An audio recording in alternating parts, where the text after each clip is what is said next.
మాల్యాల మండలం Rampur pump house నుంచి reverse pumping ద్వారా వరద కాలువలోకి నీటి విడుదలను ప్రారంభించారు అధికారులు. చొప్పదండి నియోజకవర్గంలోని రైతులకు సాగునీటి కొరత లేకుండా పంట పొలాలకు సకాలంలో నీరు అందించాలనే లక్ష్యంతో గాయత్రి పంప్ హౌస్ నుంచి రాంపూర్ పంప్ హౌస్ ద్వారా వరద కాలువలకు నీటిని విడుదల చేయించి అనంతరం గోదావరి జిల్లాలకు ప్రత్యేక పూజలు నిర్వహించారు.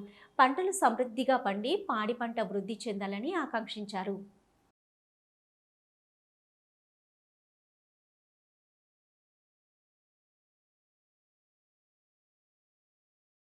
ఇంత పెద్ద ప్రాజెక్ట్ ఉండడానికి మేము చాలా గర్విస్తున్నాము. మేడిపల్లి సత్యమన్న గారికి గిరి ప్రదక్షిణ చేసినందుకు అందరి తరపున ధన్యవాదాలు. ఈ అవకాశం ఇచ్చినందుకు ధన్యవాదాలు.